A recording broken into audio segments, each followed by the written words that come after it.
What's up? What's up, Audrey?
What's up, Shifter?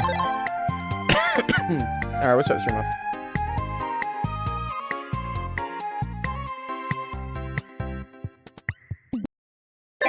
Alright, nice. What's up? Today's Tuesday. That's dope. Or is it already Wednesday for my UK friends? Let me see. Time UK. Ooh, yeah, it is Wednesday. It's Wednesday for the UK folk. That's cool. Alright, what's up, Aji? Oh, you asked a question today. Good, nice. Alright, cool. Let's see. Adding mixed fractions. Okay. It's a decent question. What do I use to invite someone to the server? Whatever that thing is. You see that link? That link will work. He says he can't hear me. Oh. That's interesting. You can't hear me. I think people on Twitch can hear me. Why the fuck can't people on Discord hear me then? One sec. Oh, there we go. I was muted for some reason? What? No. Discord. My bad, Edgy. Sorry. Where are you from, Edgy? Are you from Bosnia or something? Or Bulgaria? I remember you saying you're from like somewhere in Europe.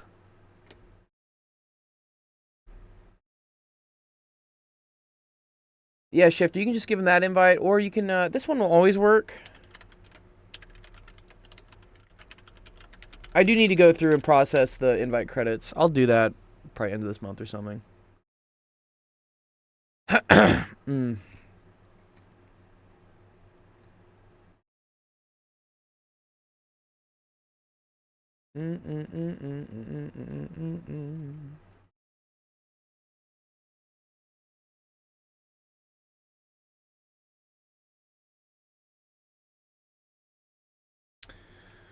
What's been going on today? I don't even know what questions to ask. Well, Aji, what grade are you in? I am on summer break. That's okay. What grade did you just finish? I can find things to teach you. Don't worry. A lot of people are on summer break this summer, yeah. You finished 7th. Okay, cool, man. So you're probably doing algebra next year? Is that right? Probably doing algebra? Have you taken algebra? It's actually a good question.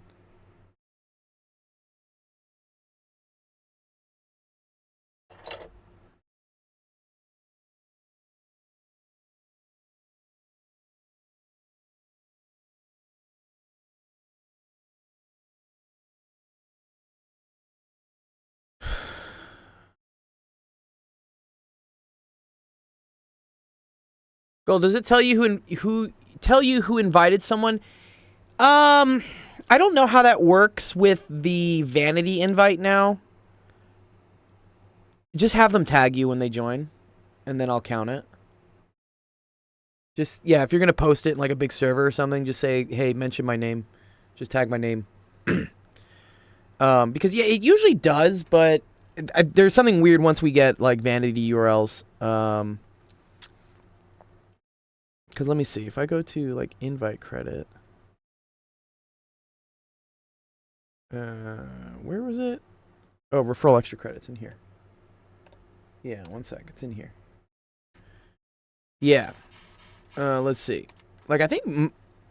Oh, I gotta go way down. Wow, we got a lot of invites in recently. See, this one says they were invited by me, which is interesting. And then this one says 2. So that must be the Discord to Actual Education. And then some... Okay, this is if they get invited using the vanity URL. I think if you go up to our server here, and you type, and you go to, what is it, like, invite... 1 sec. Yeah, if you go to, like, invite people, I think this link here is your invite link. You can also edit it, and I think what you want to do is you want it to never expire. Just have it never expire, and then no limit, and that'll generate a link, and then if you give them that link, it should go back to you. It should trace back to you. But okay, here, Aji, let's help you out with some stuff, dude. Said he just finished 7th grade. So like I already invited him though, and then just have him tag you.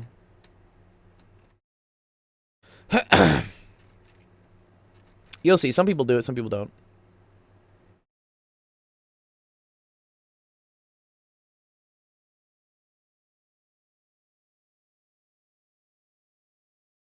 Yeah, you're good. Okay. Here, let's start off the stream. Let's get this out of the way. There we go. All right. Welcome to Office Hours. My name is Dr. School's Actual Education. Stream help your math, homework, science, homework. Oh, yeah. Honestly, I came just to take 1 bond coin. Yes. Well, yeah, that's part. So, I know you need it for the reward. Yeah, because I buy you the rewards. That's how this works. Aji, yeah. The whole... There are a lot of different ways to earn bond coins in this server. We have the fitness challenge, which is really cool because I appreciate you guys, like, you know, getting out, touching grass, staying active. That's important. The good grades challenge, which I know is a little difficult over the summer because you don't really have grades. But that's okay. That'll start up again next month. And then you can always just watch the stream. The stream is actually the best way to earn bond coins because just by watching the stream on Twitch, you get channel points. And then with the channel points, you can buy bond coins. It's like one of the easiest ways. I know that's what Shifter does. You can also invite people to the server, although that takes a little bit longer because I have to make sure that they're not like just spam invites because, I don't know. You kids always try to find ways to cheat the system. So I have to like put in more rules for things. And then another way is to just ask a question during office hours, yeah. That's the main focus of this Discord, is to help you guys out with school in any way we can. I love you guys doing the other challenges. That's great. But the reason why we have you have to ask a question on the stream is one of the requirements. Because some people will just literally just grind the fitness challenge or they'll just grind whatever challenge. And I want you to at least, get some educational benefit out of this server before I buy you V-Bucks. That's why we have it. People ask, they're just like, oh, can I just get the 1 bond coin and just get my V-Bucks? No. No. Okay, Aji. Aji said he just finished 7th grade. Okay, so you're going in 8th grade. So we can come up with a question for you to go over. I want to teach you something. I saw you did something with mixed fractions. That's decent. I wonder if you can do these. Let's see if you can do something like this, Aji. Let's say we have 4 3/7 minus, I don't know, let's just say like 6 1/3. Do you know how you would do this one, Aji? You invited Spaceman? Okay, have them tag you in the Discord. I'm not going to remember from a Twitch chat. Yeah, have him tag you in Discord. In that channel. You know what channel it is, guys. It's this channel. This channel. I think some people see this. I invited blank Unstable Bucket. Unstable Bucket's still here. That's great. So I will probably give Mystic Riff some credit. This person's still here, so yeah, they'll probably get some credit. So yeah, just if they don't tag you, just tag them. You can tag them in this one, and then I'll know what it is. Okay. You kind of forgot. All right, that's okay, Aji. All right. The first thing we need to do is these are what are called mixed fractions. Mixed fractions. I know, they can seem kind of scary, right? And what that means is that there's a whole number and then there's a fraction next to it, and we need to convert this into what's called an improper fraction. I think they're called improper fractions. Is that what they're called? When, like, the number on the top is bigger than the one on the bottom? Let me see. Improper fractions. Yeah. Number on the numerator is greater than the number on the denominator. Cool. All right. So, a good question here, Agi. Do you know how to convert this into from a mixed fraction into an improper fraction?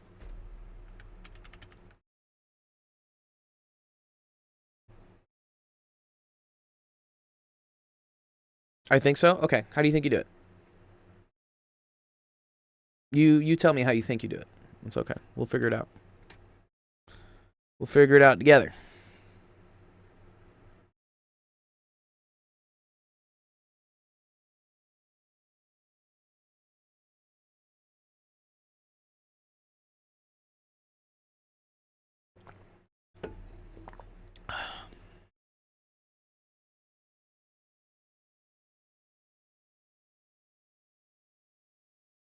Is it something like 4 plus 3 times 7? It's very close. Very close, Agi. So what you're going to do is you're going to take... here, we'll put boxes around things. We're going to take this number. You are right. You are going to use all three numbers. But let's kind of like show what happens here. All right. And then here, let me put like a different color here.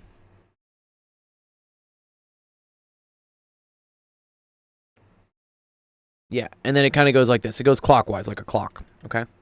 So what you're going to do is you're going to take this bottom number, which is the 7, and then you are going to multiply it by the 4, okay? That's going to get you a number, all right? In that case, that's going to get us 28. And then you are going to add it to the top number, which in this case is 3. All right. So then this would become 28 plus 3, which would be equal to 31. And then the last step is that once you have this number, you need to put it underneath what this bottom number on the denominator was already. Okay. So 31 over 7. So yes, this whole thing right here is 4 times 7, which is 28, plus 3, 31. So this is going to become 31 over 7. Okay? Minus.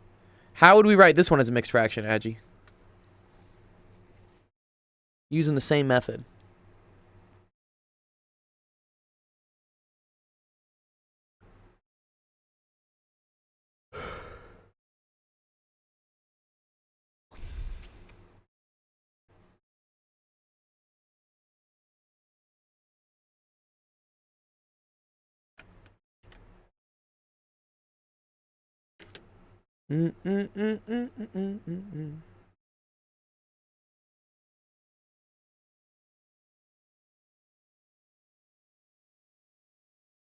Six plus 3 times 7.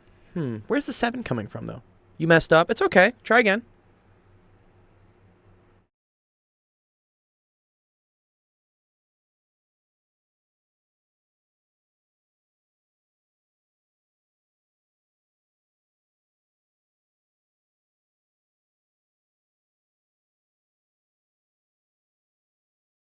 Six plus 1 times 3. Not quite. Here, let's go over this. Let's go over this again. Okay. Again, you want to multiply these two numbers together, Agi. This one and this one. These two multiply first. See how we did 7 times 4? 7 times 4. And then you add the top number. So it's 7 times 4, which is 28, plus 3, right? 6 times 3 plus 1. Okay, good. Then what is that? What is 6 times 3 plus 1?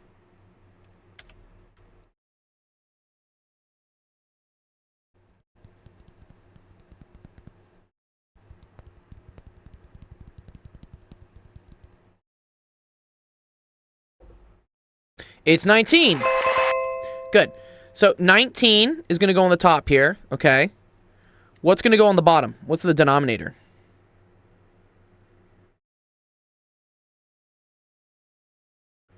3. Good. Excellent. Cool. All right. Nice. Okay. So now I have two fractions that I would like to subtract from each other. All right. What is the rule with subtracting fractions, right? How do I subtract these two fractions together? What do I need to have be the same with both fractions in order for them to be able to subtract each other?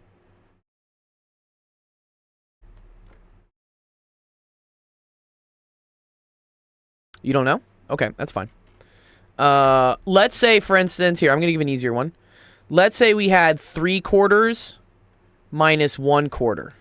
Okay? Do you know what this would be? Subtracting these fractions, 3/4 minus 1/4. Can draw a pizza pie. I like pizza.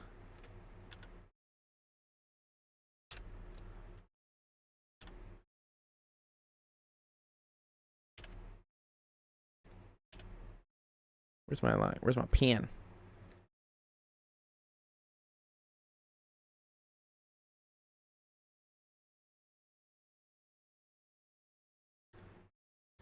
I can make a pepperoni pizza because I like pepperoni.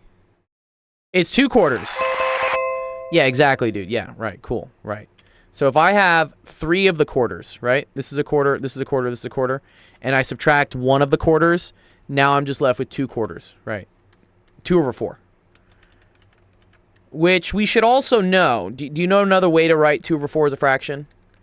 I'm just reviewing a lot of things. I want to make sure you know these. These are like basic concepts, Agi. We want to make sure you know before we can really solve this question that we want to do. Don't worry, it won't take too long. We're just making sure you know stuff.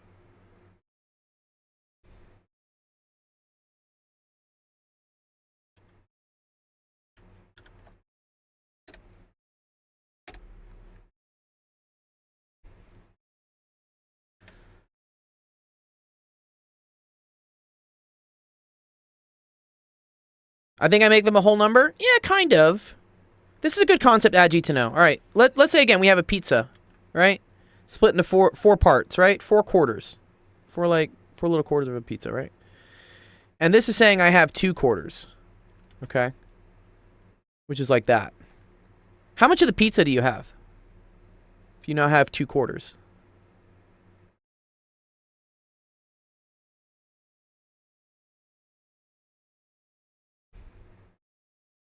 One half. Yeah, exactly. Nice, dude. All right. So what happened here is we just divided this by 2, and we divided this by 2. This is an important concept, which is that with fractions, as long as you do the same thing to the top as you do to the bottom, you're not going to change what the number, like, physically is. You're going to change what it looks like, but you're not going to change what it actually is, right? 2/4, if I divide the top by 2 and I divide the bottom by 2, 2 divided by 2 gets me 1, 4 divided by 2 gets me 2, is 1/2. 2/4 is the same as 1/2. I hope you can like see that, right? That's how this works. The same thing can be said for multiplying. You'll see why I'm teaching this. Let's say, for instance, instead of dividing by 2, right? Let's say I wanted to multiply both sides by 2. Let's say I multiply the top by 2, multiply the bottom by 2. You see how that becomes 4/8? Which is the same here, right? If we have a pizza that I've split into 8 slices, right? 1, 2, 3, 4. 4 out of those 8 slices is the same thing as 1/2. Does that make sense? Yeah? Cool. All right. So the important thing I want you to realize here is that when you are subtracting fractions, what was the same between these two numbers? What was the same between this fraction and this fraction?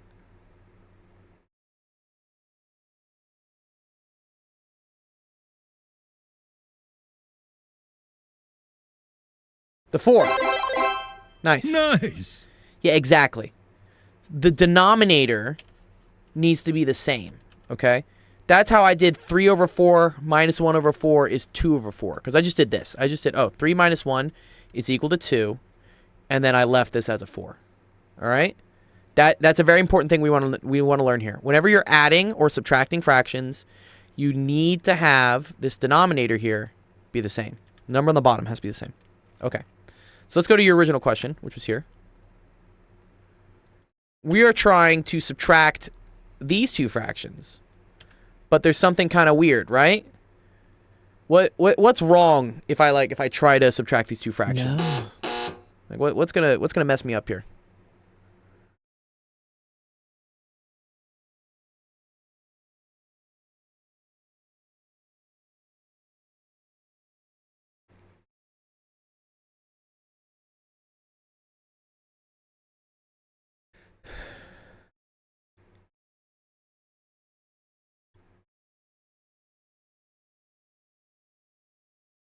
They don't have the same number. Yeah, nice. Yeah, exactly. This number is not the same as this number, right? That's a problem, right? What are we gonna do? You know, this is a 7. This is a 3. This is okay. It was a 4 and a 4, right? But did we notice earlier that there's a way to change what the fractions look like? Like, we can change what the number on the bottom look like. You see how here, for instance, we took our 2/4 and we turned it into 1/2 by dividing the top and the bottom by 2. Here we took our 2/4 and we made it look like 4/8 by multiplying the top and bottom by 2. Here we divided by 2. Here we multiplied by 2. But in both cases, what we're doing is we're changing this bottom number, right? Here I changed the 4 to a 2. But in order to do that, I had to change the 2 to a 1. Here, if I wanted to change the 4 to an 8, I had to change the 2 to a 4. So whatever you do to here, to change it to something, you have to do the same thing to the top. That just makes sure that you have technically the same fraction. It's just written differently. Okay. So this one's a little weird, right? Because we have 7 and 3. And I would like for them to have the same number. The tricky thing here, Agi, is that, like, I don't know how to get 3 to look like 7, right? That's kind of weird. Like, I don't know what to get 3 to work like 7. If we wanted here, if I wanted to do like an easy one here, let me show you an easy one. Let's say we're doing this. Let's say I was doing 2/3 minus 1/6. If I wanted to subtract these two, right, I want them to have the same number on the bottom. Do you see which one I should probably change to make it look like the other one? Which bottom number should I change? You want to change the 6? Okay. What would you do to try to change the 6?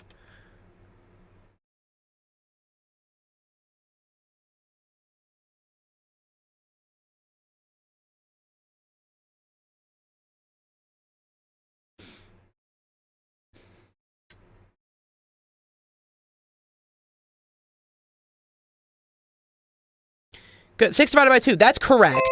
That's a good way to do it. The only problem with doing that, Agi, is that if I divide this one by 2, then I have to divide 1 by 2. Which is tricky, right? I can't really do 1 divided by 2. Like, 1 is smaller than 2. Okay? So you have the right idea. You do want to change one of them. But, and this would be the way to make this one look like 3. Good. Yeah, let's try multiplying this one by 2, right, to get to 6. Which means I multiply this one by 2. So what is this 2/3 now become? What new fraction does it become?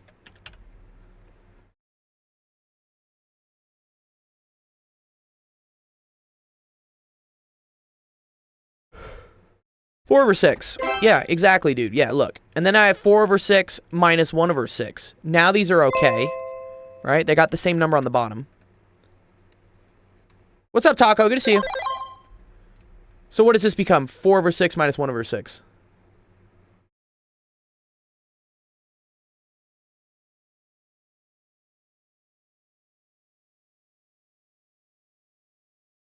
Three over 6.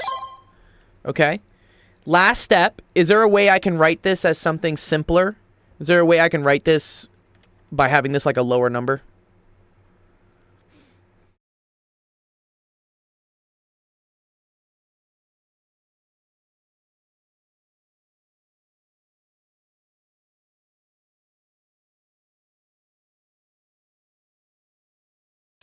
Six divided by 3. Very good. Which means we have to do this divided by 3 as well.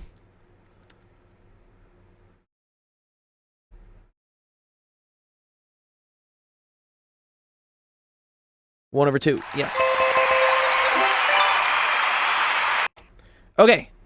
You almost know, you at this point, you know everything to do this question. There's like just one small little trick here, all right? So if we're trying to do this, the original question you had,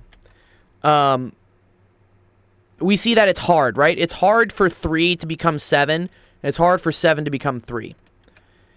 In this case, what we want to do is find a new common denominator. Common denominator is the same word for, you know, ooh, they're both 6 or they're both 4. It's like whatever the number on the bottom is, that's the same. And one easy way to find a common denominator is to multiply these two things together. So I can multiply 3 times 7 together to get 21. And say that this is now my new denominator that I want to turn things into. Okay? So earlier before Agi, you see how like I was like, oh cool, yeah, let's just turn the 2/3 into a 4/6 so we can get a match. 31 minus 19 over 21. Yeah, we want to have things over 21. Okay. So I agree. 21's a new denominator. All right, but we got to do a little bit more. You're getting close. Okay. So if I want these to have a denominator of 21, right? What do I have to do to this thing in order for this thing to turn into a 21?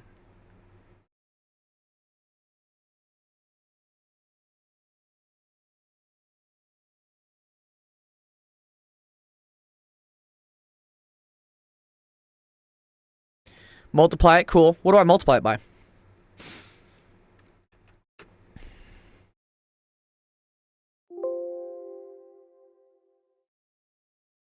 Multiply by 7. Very good. Yeah, exactly, dude. Yeah, okay, awesome. Yeah, so we're going to multiply the bottom by 7. But that means we're also going to need to multiply the top by 7, okay? So this is going to become times 7 times 7, which is going to give me... So this is kind of a bigger number to do in your head. It's a little tricky. So here, we can use the calculator. That's fine. Let's pull it up. There we go. So if we do 19 times 7... There's a trick to do it with 20s, but for now, it's okay. So this is 133. So this is going to become 133 over 21, okay? And we still have the minus here. What am I going to turn this one into?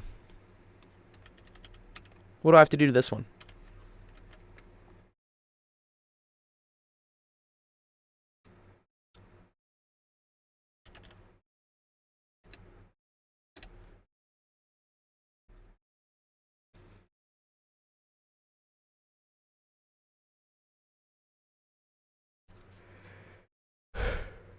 Seven times 3. Good. And what else?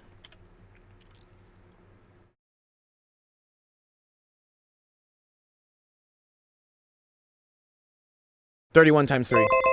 Nice. Okay, cool. This is going to end up being 93. And then this is 21. What's the last step we got to do, Agi? What's the last one?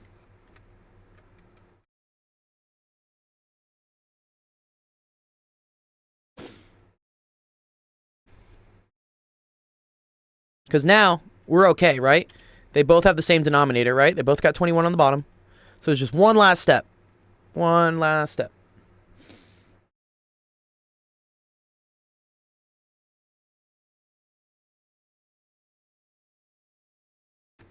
He's so close. You don't know? Oh, okay. Well, what happened here? What happened here, for instance, Agi? It's okay. What happened when we had 4/6 minus 1/6, right? What did we do? How did we get to 3/6?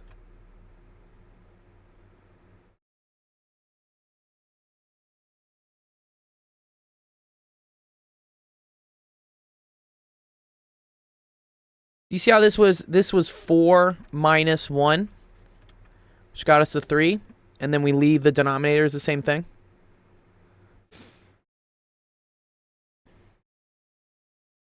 Yeah? Yeah, that's how we add and subtract fractions. Yeah, you're good. So when we're here, what do we do?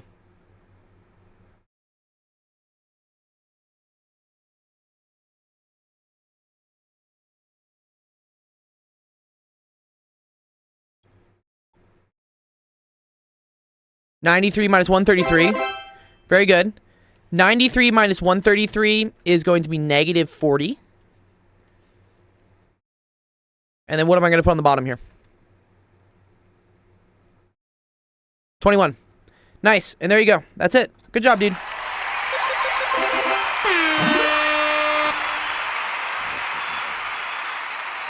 Nice.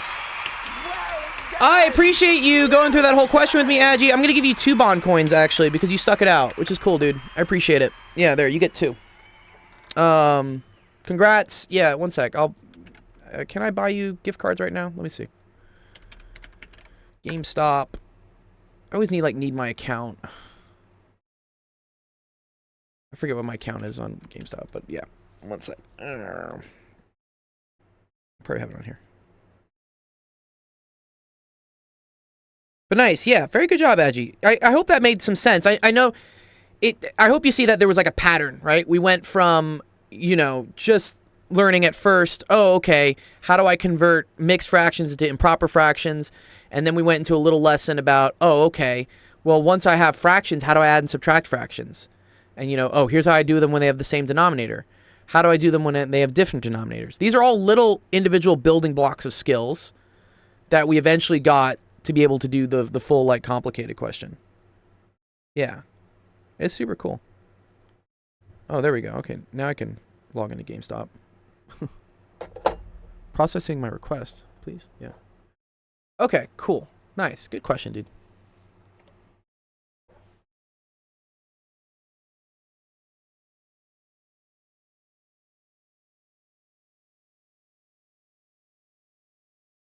All right, what's up? Let's see. Anybody else have any questions for today? Otherwise, we'll start going into SAT review, which is cool. GameStop, stop being weird. V-Bucks.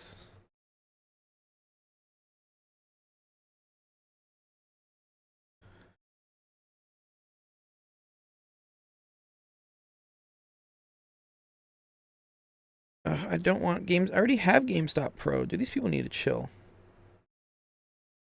These people need to chill. V-Bucks.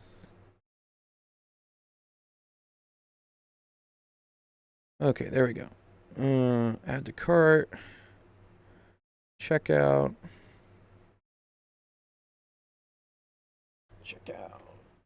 And then we have our nonprofit credit card. Which I had to call the IRS today, actually. They forgot to update our name in the registry. Super annoying.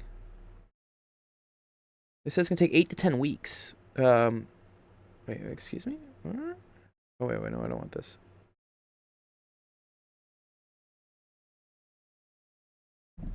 It's 1:36 p.m. in Bosnia? You mean 1:36 a.m.? There's no way it's 1:36 p.m., dude. Bosnia's got to be, super late right now, right? It's got to be in the morning, no?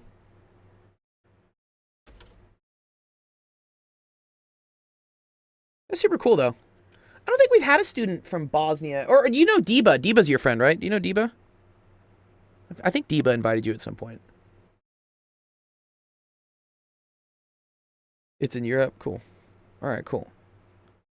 Awesome. There we go. Let me just get the email in. Oh, can I not sign into my other account here? There we go. One sec. Screenshot.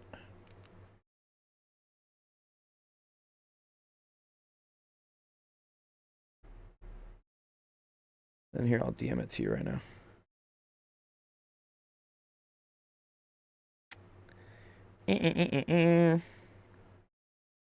Okay. There you go, Diva. You should got a DM. There's your 1,000 V-Bucks. Congrats. Stick around. You can get more V-Bucks. If you get 30 bond coins, we get you a I think it's like a 2,800 V-Bucks card. It's like a 2,800 V-Bucks card. So, if you come by the streams and ask questions, even again, I know it's the summer, so you guys don't have school, you're on break, but this is a beautiful example of, if you tell me at least what grade you're in, we can make sure that you know things you need to know for the next year. And we'll go through and make sure it makes sense. And in doing this, this also helps other people that are watching the stream because they may have forgotten about this, and then they get like a nice refresher for it. Yeah, you gotta go. Yeah, it's okay. It's 1:36 in the morning. Yeah, enjoy, dude. I'm just saying next time. Like, we have streams all week. So come by to any of them. If it's not too late. Yeah, you're good. Taco Cat says Android over Apple Gold. Yeah, I've always been an Android fanboy. I hate Apple, honestly do. Yeah, good night, Agi, dude. Good night, dude. Apple to me feels like a toy. Yeah, it's like I can't. I want to do certain things, but I can't on Apple. Like they make it so it's easy to use, but in doing so, people like me who like to hack and like mess around with things, it's like there's too much protection on it. Like I can't do things that I want to do. I had an example of this. We were flying to Chicago. I was flying to Chicago with a friend, and I had the latest House of the Dragon episode on my laptop, and my buddy hadn't watched it, and he's like, "Oh, I don't have data. I won't be able to see the thing." I'm like, "Cool. Let me just send you the file. I'll just send you the file, and you can watch it on your iPad." And so I got to send him the file, but then in order for him to open it, it just wouldn't work. Like he couldn't find it in his file browser, and then even when we got like VLC, I couldn't select like open this file. It had to be like already in the library. It's all these weird things. They hide a lot. iOS especially hides a lot of what's happening underneath, which is good for older people or people who aren't as technologically familiar with how these things work, because they don't want to see all the stuff underneath, because that like scares them. It also gives the opportunity for things to break. But people like me who know how things work, and I'm trying to make things work, it gets very frustrating. I'm just like, no. I get so frustrated with iOS, because there are very basic things I think are basic that I want to do, but I can't do. Filthy Casuals, yes. What's up, Obi? Yeah, Filthy Casuals. It's funny. I have an 81-year-old friend that I see at the gym all the time. He's really cool. He was actually on this stream earlier this year. He hung around for one of the podcasts, which was cool. And he's a very wise guy. He's been through a lot. He was born in a concentration camp in Bulgaria. Like he lost he lost family members to the Holocaust. Like he's been through a lot. But he's a very very cool guy. And I always appreciate the wisdom and stuff that he tells me. I always ask like advice. He has all these theories and things. They're really cool. He was a Buddhist monk for like 10 years, I think, at one point. He just went to Nepal and just was a monk. See how much better you feel that I said it out loud? Yeah, exactly. But the interesting thing is he's always asking me for help with technology. He's a very smart guy. He was an electrical engineer, blah, blah, blah. But because these things, cell phones, the internet, whatever, came around when he was 60, 70, 80s years old, it's like a completely foreign new land to him, and he just doesn't know what's going on. A lot of times he's like, "Hey, Gold, like, my phone keeps making noises at night when people text me." I'm like, "Oh, yeah, that's just, you have to put a do not disturb schedule on. That's it." But he's like, "I don't know how to do that." So, it's cool. Like, he'll always come into the gym and be like, "Oh, I have a little question." I'm like, "Yeah, no problem, dude. Like, let me help you out." I wonder what will be the same thing for me when I get to his age. I wonder, will it be like this Neuralink stuff going on? I'm like, oh man, I don't know how to program my brain today or something. I wonder, what the next thing will be that my generation will be slightly late to, so that we won't get it. Because I now even see my dad. My dad taught me how to work a computer from the beginning. My dad had the Mac whatever thing, the terminal, MS-DOS, all these, really old school things. But nowadays he asks me for help because, again, he doesn't understand how the phone stuff works per se, or even the newer Windows stuff. He's like, wait, so it's a zip file to this. I'm like, yeah. It's just this. It's just install, whatever. It's cool. Always, help out the older generations too. I say. Respect your elders. That's kind of the dumb line to me. Respect your elders. No one wants to do that. It doesn't sound nice. But if you say, hey, be nice to older people or help them out, I feel like it's a more inspiring thing to tell the youth, or at least listen to them. I think that's the most important thing. I can't imagine getting up to 70, 80, 90 years old and everyone you know is no longer with you, right? Everyone's passing on to the other world or something. And you must feel kind of lonely being like, wait, who do I talk to? Because all my friends are dead. I think that's a song lyric or something, right? So I think another really cool thing you can do is just listen. These older people have so many crazy cool stories about shit, and a lot of wisdom because they've gone through life. The same way that I try to sometimes, impart some wisdom to the students in my Discord. When they ask about high school or college, I'm like, cool, I already went through it. So let me tell you what my experience was, so that you can have that information to make better decisions when you go through high school and college. Maybe, not make some of the same mistakes as many times. You probably still have to make the mistakes. No one really listens to advice that much. They have to make the mistake first. But I always say the job is not to make sure that someone doesn't touch the hot stove, because they're always going to touch the hot stove to figure out it's hot. But it's just to make sure they don't keep their hand on it for too long. Or make sure they don't keep touching the hot stove. Yeah. Anyways, okay. Enough of me prophesizing, or what is it? Lecturing. Let's do some SAT questions. Yeah, who wants to do some SAT questions? I was thinking maybe I should start going over the writing and reading section at some point, because we're gonna get through the math in the next 2 or 3 weeks. We'll be done. But I'm wondering if it would help out other students to go through the writing and reading, and then to also have myself kind of learn how to teach it. Be kind of cool. All right, let's see. Bum bum bum. Where are the SAT practice questions? Here we go. Ooh. All right, we're back to, this is test number 2. There are 6 actually. There's 6 of these tests. And then there's 2 modules per test. So this is the first module. First module of the second test, I believe. Or wait, one second. Is it?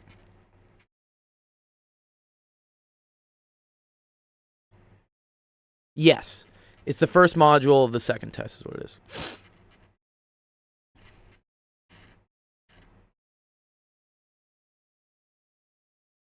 Yeah, okay, cool. All right, let's see. Okay, you all know the rules. If you don't know the rules, what we're going to do is I'm going to hit $, start quiz. Quiz is going to be opened, and then it is your job to read the question, come up with the right answer, and use $A and then a space, and then what the answer choice is. In the most cases, it'll just be multiple choice, so you can just do A, B, C, or D. And in the case that it's an open-ended number, just make sure you put 2 decimal places. So if the answer is supposed to be 3, make sure it's 3.00. Okay? All right. We will start off. Here's the first question for the day. 3, 2, 1, and go.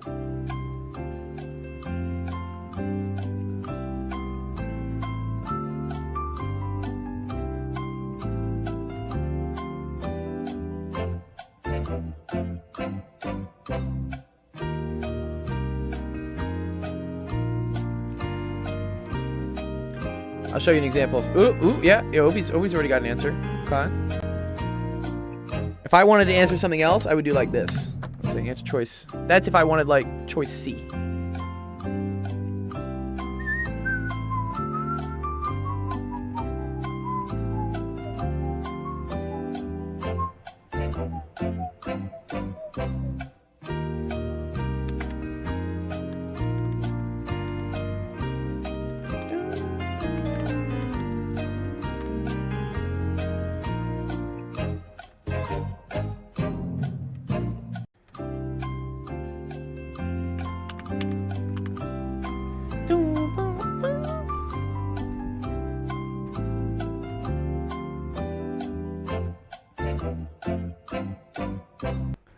All right, cool. I'm gonna close it. Might just be me and you, Obi, today doing some quizzes. It's okay. The kids watch they'll also, there is this thing, man, where certain days I have a ton of students and certain days I don't. And I wonder like what the I mean, it's the summer. The summer's always kind of like a weird time to stream because like most kids are, you know, off at like summer camp or something. But also I notice a lot on, and maybe you notice this too on your Twitch, but after the first hour is when it really starts like picking up. I'm flying my spaceship, so that took a second. What brand is your spaceship? Yeah. Okay, cool. All right. So we have two data sets, data set X and data set Y. Here are the numbers for them. And they want to know about the means of the data. Right. So mean is a cool thing. Elite Dangerous, DeLacy, Python Mark II. Are those all the apps you're running? Elite Dangerous is a game, right? Is that a game? Elite Dangerous? I'm pretty sure it is, right? Elite Dangerous. Yeah. Oh, this spaceship. Oh, it's a video game. Oh, Python Mark II. Oh, nice. Wait, how old is this game? I want to see.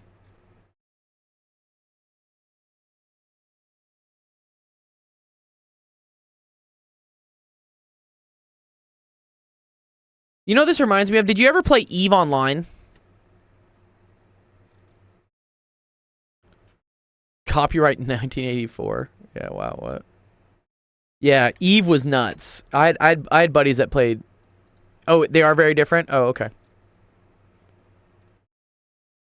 I guess maybe EVE. Well, EVE Online's kind of an MMO, right? It's an MMO space game, no?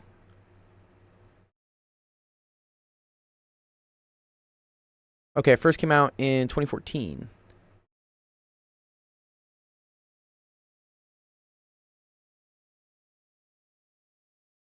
Very cool.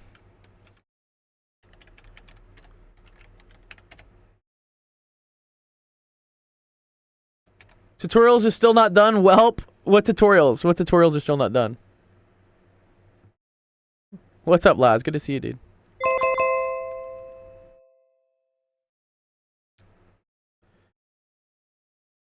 Integral calc. Oh, okay. I want a SAT? Okay, cool.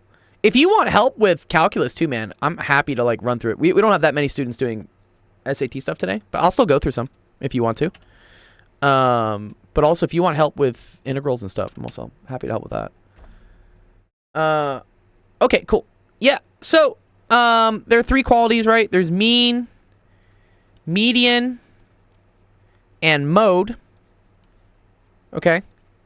So mean is like the average. Median is what we call like the middle number. And mode is what's called like the most common. Oh, okay. I'll come back later. You can still answer questions. We'll do them. Don't worry. Yeah. So these are the three things: mean, median, mode. I think when they talk about there's also a thing called like a 5-number summary, which is like min, max, Q1, Q3, and like Q2, I guess, right? And actually, ooh, this goes very cool too. Was it mean, median, mode, skew? This is yeah. I like looking at this. This is always very cool. Yeah, this is what I want to show.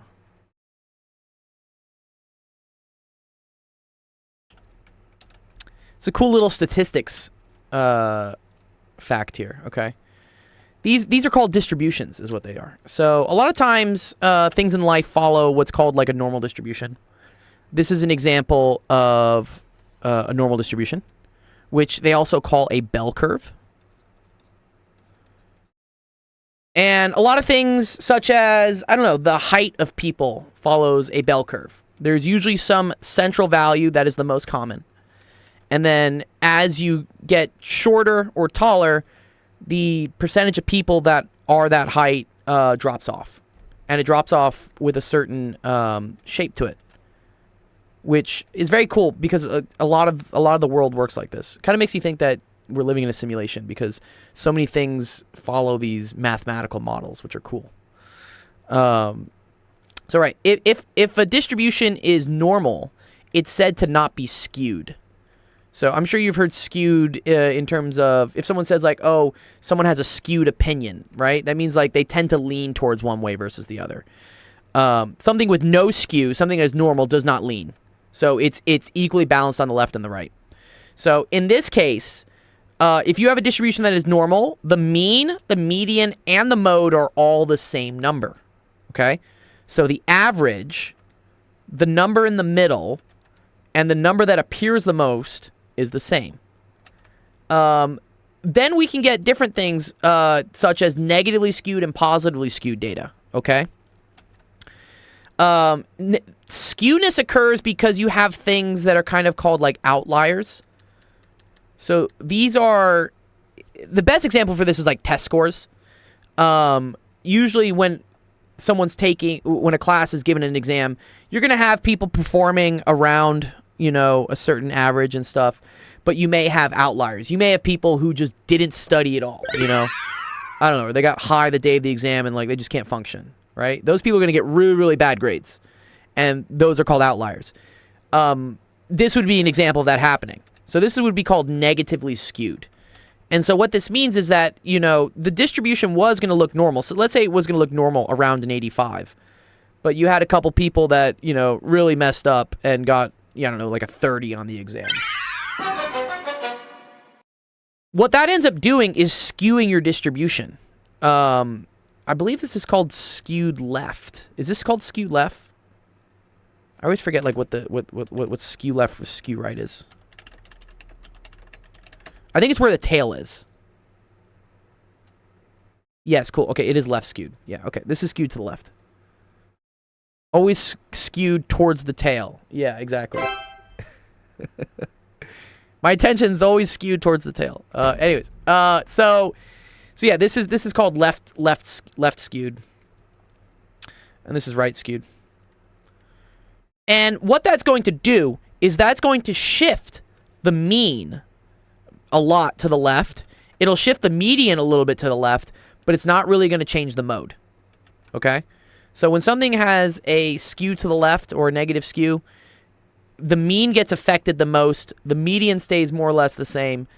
The mode very much stays the same. Now let's say, for instance, you had a really hard exam. That, your teacher just gave some nightmare level, legendary, triple skull exam. And everyone did really badly. All right, everyone's like not doing too good. Let's say everyone's getting like a 50 or something.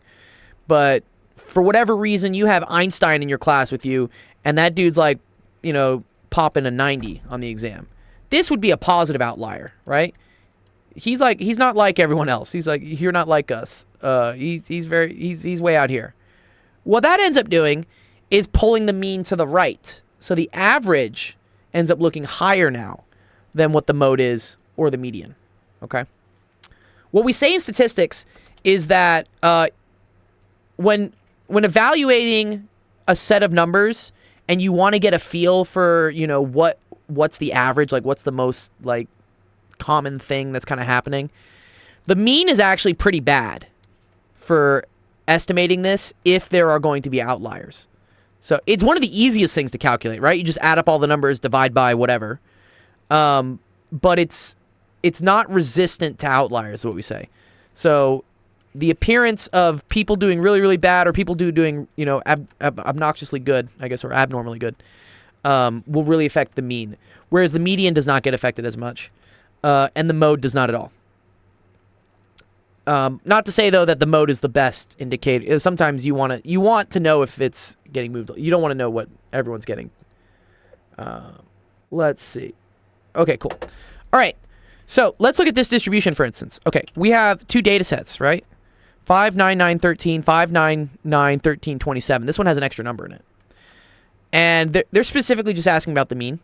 And what we know is that the mean is equal to the sum of the numbers divided by the number of numbers, which a lot of times they'll say is like n. So in this case, this mean would end up being 5 plus 9 plus 9 plus 13 divided by 1, 2, 3, 4. Divided by 4. Okay. So 5 plus 9 is 14. 14 plus 13 is 27. 27 plus 9 is 36. 36 over 4 is 9. Okay, cool. So here, the mean, which a lot of times they would do this. They would say x bar. They'll put like a bar over this. We would say is equal to 9. If we looked at this one, for instance, right, it's the same thing. 5 plus 9 plus 9 plus 13, but now there's an additional number, 27. So we have 5 plus 9 plus 9 plus 13 plus 27 over 4. So that's 36 plus 27. What is that, 63? 36 plus 27? Yeah, okay. Yeah. So that's equal to 63 over 4, which is around 15.75, I think. Yeah, probably 15.75. Actually, here, we can check that real quick. Let me just do it. Over 5. Oh, thank you, brother. Nice save zone. Yeah, I messed up. Yeah, you're right. Okay. I was having a fun time dividing by 4. Yes, thank you, Zone. Yeah, 12.6. Okay. Yeah, good. Yeah, so Zone made a very good observation here. This is wrong to divide by 4. Because now there are 5 numbers. 1, 2, 3, 4, 5. There are 5 numbers here. Thank you. Yeah. So this is going to end up being 5. Divide by 5. And that's equal to 12.6. Okay. Cool. So, yeah. The mean for this one, y bar, is equal to 12.6. And so if you wanted to just strictly answer the question here, right, you can just say, okay, cool. The mean for dataset y is going to be more than the mean for dataset x. Or the mean for dataset x will be less than the mean for dataset y. That's the same thing, right? Y is greater than x is the same thing as x is less than y. Yeah. If you wanted to see what's actually, again, kind of what's happening with the mean, median, mode, like what we were saying down here. Let's just kind of look at this. I'll show you guys what it would be. All right. So, okay, we said that x bar, or here, let's just say distribution x. Let's say the mean, right? The mean here was equal to 12.6. Here the mean was equal to 9. If we looked at the mode, okay, the mode is like what's the most common number to appear. In both sets, 9 appears twice, which is the most number of times something pops up. So the mode is going to be 9 for both of these. And then if we calculate the median, okay, so how you calculate the median is first you have to line up the numbers from least to greatest, and then you have to start from the outside, and you have to move your way in. Okay? So I'm going to cross this one off, cross this one off, cross this one off, cross this one off. So the median in this case would be in between 9 and 9, which is just 9. Okay? So this has a median of 9, right? And then if we look at this one, cross off, cross off, cross off, cross off, median's also equal to 9. So something I want you to see, right, is that out of these two data sets, exactly. Yeah, exactly. Yeah, exactly, Obi. Yeah, that's what I want. That's what I'm trying to show the big picture for that, for sure. Yeah, you get it. You totally get what I'm trying to teach here. Yeah. What I want to show is that, yeah, these data sets are the same, right? 5, 9, 9, 13, 5, 9, 9, 13, except for this additional 27 on data set Y. Do you see how 27 is a lot bigger than everything else? This is what I would consider like a big outlier. Which we know, right? If you have big outliers, if you have outliers that are big, it pulls the mean away from the mode and the median. And you can see that here. Look. The mean got pulled to 12.6, which is above what the mode and the median used to be. Right? In this case, because we're just adding one outlier, the mode and the median don't change. In reality, when you have a couple outliers here, the mean, the mode and the median may change. The median will 100% change. The mode may not, but they won't change nearly as much. So, yeah, this is a cool question for again for solving this on the SAT. You should really just see that this is the same as this. This just has one bigger number. The average is going to be higher. Dataset Y will have a higher average. But I want you to understand conceptually like where this all comes from, and it has to do with distributions and skew and all sorts of cool things. Yeah. Okay, cool. Oh, we got that one right. I'm pretty sure. So here, let's score the quiz. Did I close the quiz? Or, yeah, score quiz. B. And it goes to Obi. Nice, good job.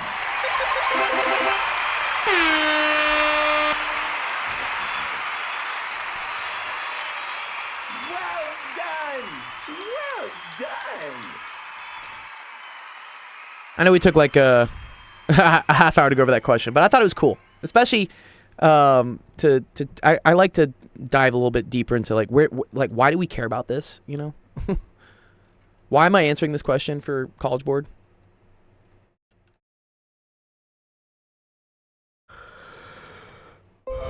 Okay. All right, let's see. Next question coming up, and it's going to be a favor to some of my students because it involves a rocket ship. Obi, ooh, this could be related to your rocket ship that you're piloting in wait, what game were you playing again? Elite Dangerous.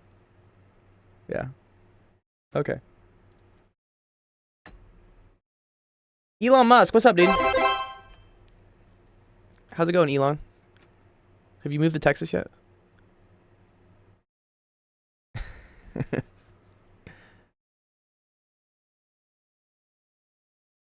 I'm good. Yeah, we're just we're doing a little SAT review stuff on Twitch, so I'm going over some of the math SAT questions. Have you taken the SAT already? I forget your background, Elon. I think you're in Europe, but you're in college. I have so many students. You doing some prep now? Oh, okay, cool. Well, that's what we're doing. So yeah, if you want to, are you doing some prep? Blue Book. Okay, awesome. Yeah, I've heard a lot of people using Blue Book. So what I've been doing is, here, I'll show you what I've been doing. I've just been going through what the practice tests, the paper ones are, just because I find them easier to work through on a stream. Blue Book, they're all like timed, right? I'd have to go through them and they would all be timed. Which, yeah, kind of annoying, right? Yeah, I don't really want to do that. Yeah, so what I did was, yeah. I have here on Dropbox, I just downloaded all the practice tests, the paper ones, as well as all the answer PDFs. And then we're just going through the PDFs on the stream here. But you know what I have noticed, Elon, that the Blue Book ones I think are more difficult than the paper ones. Yeah, the paper ones are better for reviewing, for teaching, for sure. I agree with that. But I've seen more difficult questions on Blue Book, especially towards the end. Like, the ones at the end are pretty brutal. Yeah, for real, yeah. Well, okay, so Elon, here's like a cool thing. So I'll go through more of these. You can just watch along if you want. But also, if you have specific ones that you have on Blue Book that were tricky or, you know, you got wrong, especially the ones at the end, if you have a screenshot of them and you just want to post it, I'll go through how to do them, and I'll show you maybe what I think would be the quickest way to do them. And we have some other people in the stream, some other great math streamers who also have some cool tips and tricks that they like to do to solve these types of problems.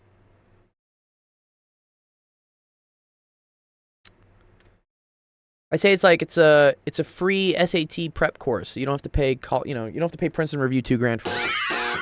Or maybe I should start doing that, dude. I think these guys do charge a horrendous amount of money.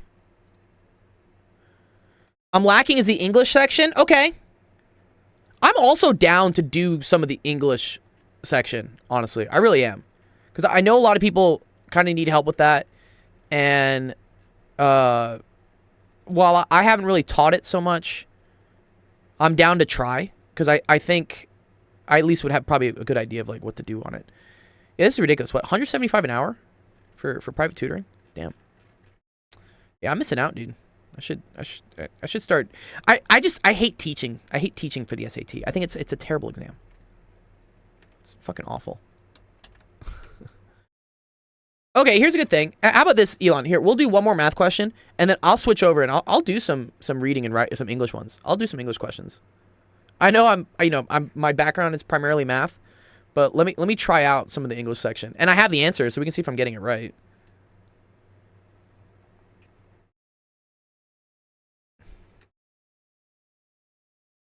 Nice. Oh, this is your score you got? Here, let's see. Let's look at the score. Okay, nice, dude. Okay, yeah. So you are solid on math. You got a 790 on the math. Yeah, you're okay.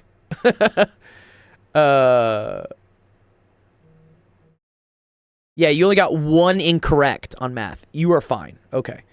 I see. But yeah, you know what's funny, bro?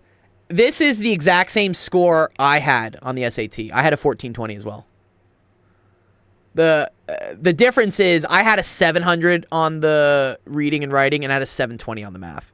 I kind of fucked up on the math. I should have gotten a perfect 800 on the math. I really should have. But I don't know. I just didn't really care as much because I was already accepted to the college I was going to go to. But I ended up... It's funny that I also got a 1420. Yeah. I got a 720 and a 700. But okay. Yeah. So here's actually a good question for you. In terms of the reading and writing, do you run out of time very quickly? Do you run out of time? Is that like the issue? You're having to like rush through and you're like, oh no. I don't have time to read all these passages. Kinda, I guess. Okay. Yeah. I mean, luckily they've made the passages shorter. Okay, let's do this. Let's do this here. We'll do a reading and writing writing question. Yeah, because we've done a lot of math, and I can see that some of you guys. Yeah, that's the lynch pin. All right, let's see. Reading and writing section. I'm probably gonna get frustrated at this section, but it's okay.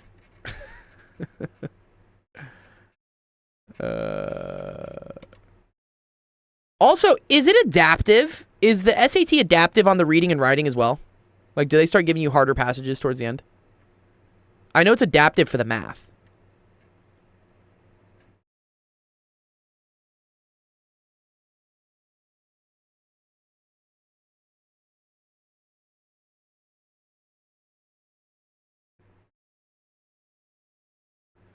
Okay, here. Let's just do one. I'm just curious. We're going to do question 15 here. Or 16. It's adaptive for both subjects? Okay, cool, Elon. Yeah, I didn't know that. I knew it was adaptive for math.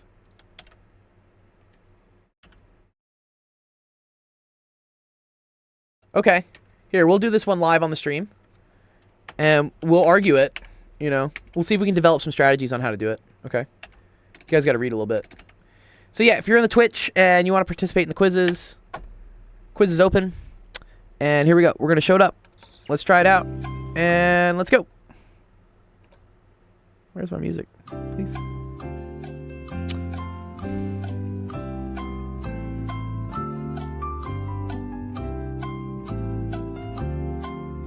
Actually, the music is distracting when I'm trying to read. I was like, oh, I can't do it. Sorry, I have to have no music to read this.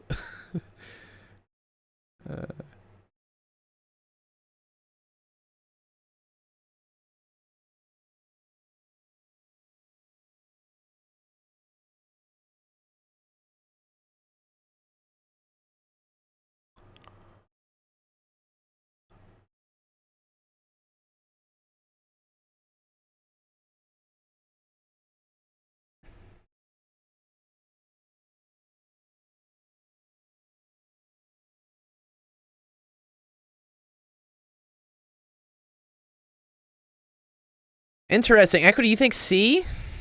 I think it's B. We're going into the land of yeah, I don't know. Stuff might start getting weird here. This is why I don't like English, because there's not a very it's kind of subjective. Right? It's so subjective. But maybe I'll try to explain why I think it is, and we'll look and see what the right answer is. This is test 2, question 16.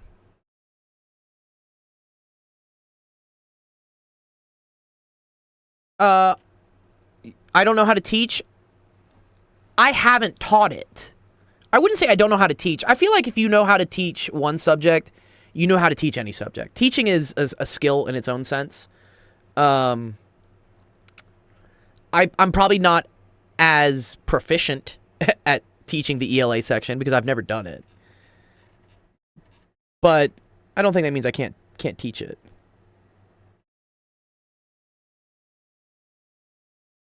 What's this question? 16? Yeah, okay. What do you all think? Let's discuss. Yeah, that's literally what we're going to do here. Okay, cool. All right, let's close it. Let's close the quiz. All right, let's go through. Oh no, Laz! Oh, Laz just got in. Oh man. I'm sorry, Laz. Here, I'll get you on the next one, Laz. I don't know. I don't want to break the bot with trying to reopen the quiz. we know how finicky the bot is sometimes. But here, try to answer it, Laz. Try to answer it yourself. I'm gonna go through. Okay. So they say scholars have noted that F. Scott Fitzgerald's writings were likely influenced in part by his marriage to Zelda Fitzgerald. That's a cool name, Zelda. That's dope. But many don't recognize Zelda as a writer in her own right. Okay. So many don't recognize her as a writer in her own right. Indeed, Zelda authored several works herself, such as the novel Save Me the Waltz and numerous short stories. Thus, those who primarily view Zelda as an inspiration would overlook the many other factors that motivated F. Scott to write, risk misrepresenting the full range of Zelda's contributions to literature, may draw inaccurate conclusions about how F. Scott and Zelda viewed each other's works, tend to read the works of F. Scott and Zelda in an overly autobiographical light. Okay. Cool. All right. Yeah, I think the answer is B as well, and I'm going to go over why I think that is. Okay.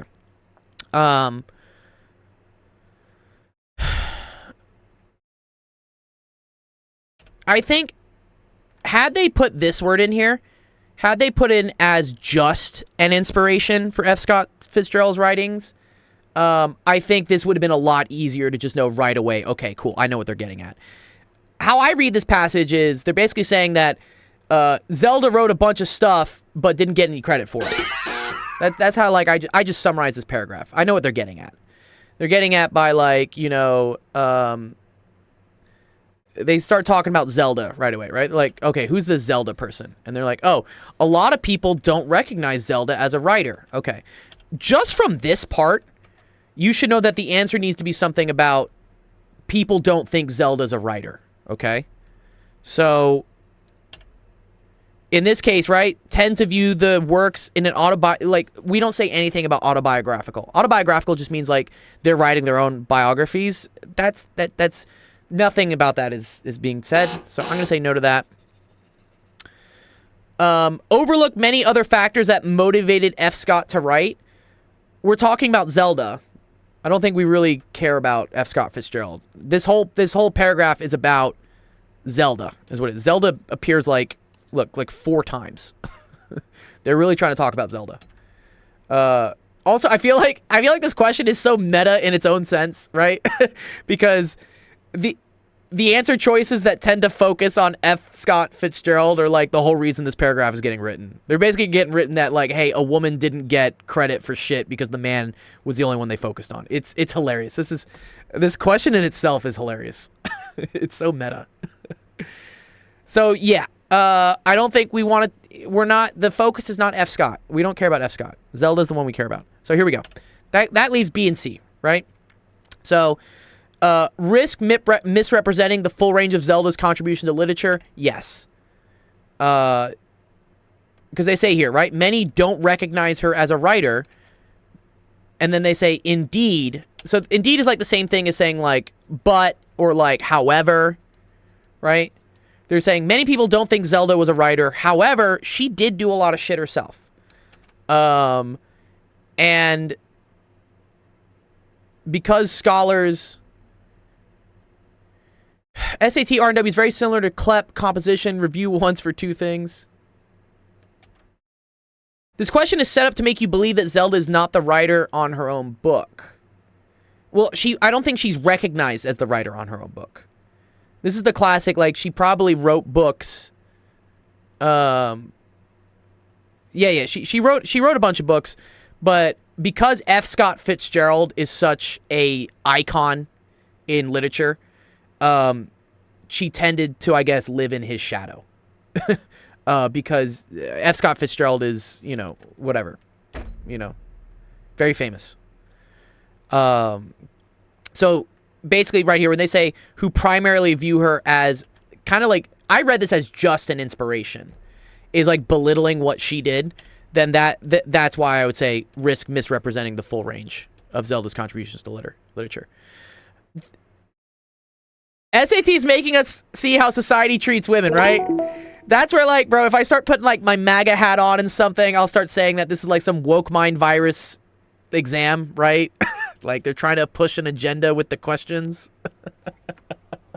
'Cause, I mean, they kind of are. But, I mean, it's the unfortunate part of, yeah, it's the unfortunate truth of history. Yeah, that a lot of, I'm sure, women back in these days were not credited really with what they did. Because basically, whatever the patriarchy, I don't know, whatever. Okay. Yeah, and so this may draw inaccurate conclusions about how they viewed each other's work. I mean, maybe, but we're not talking about how Zelda and Fitzgerald viewed each other.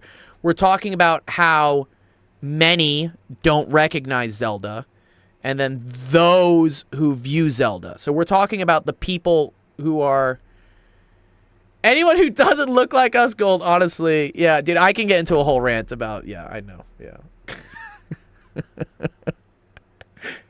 I always say, like, what is it? Was it? I won like the genetic lottery of being like a white guy born in America. I was like, yeah, I know I won. It's cool, but like, I mean, it doesn't mean I shouldn't be able to, you know, qualify for things. I got really mad at... Okay, just a little side tangent, because like, funding nonprofits is difficult. And I get a little bit upset when I apply for grants and the grants specifically start asking questions of, are you led by a minority? Is your board mostly women? Blah, blah, blah, blah, blah. And I know these are quotas that I just don't fit. But the message is the same. Like, who gives a fuck who's running it? Anyways, yeah, okay, all right.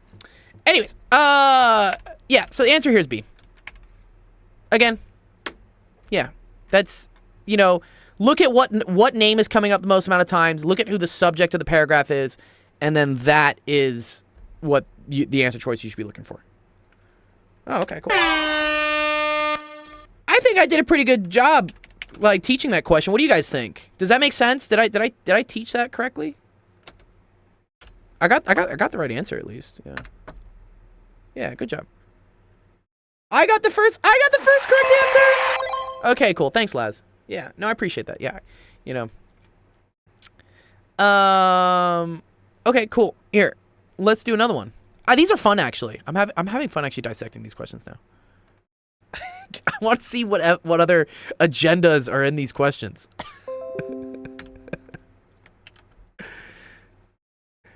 It's like, man, I would get upset sometimes if I was helping someone out with math questions and they just started using obnoxiously exotic names in the math question. I'm like, bro, this, you know, I get it, whatever, inclusion, whatever, races, diversity, blah, blah, blah, blah, blah. But some of these names I can't even pronounce. And like, you know what? We're teaching an English math course in the U.S. Can we just use common names? It's cool. Whatever. You know, I get the, but it's a little much. I'm trying to teach math, not how to, like, pronounce names that I can't pronounce. It's fun when it's untimed. Yeah, I know. Okay, here, let's do this one. Here, let's start the quiz. Okay, cool. Let's go. I'm not going to put the music on because I can't read when the music is playing. Among social animals that care for their young, such as chickens, macaw, you're trying to attract your face and face.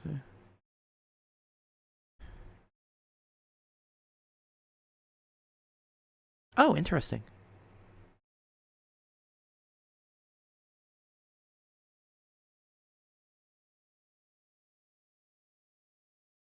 Ooh, okay.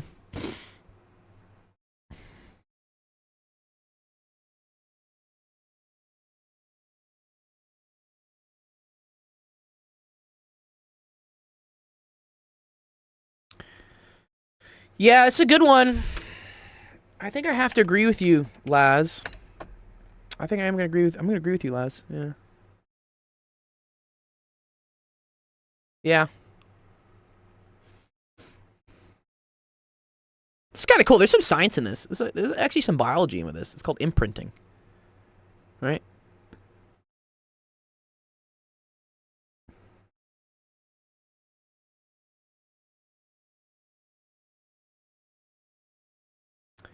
Okay, I'm gonna close the quiz soon. Does anyone need more time?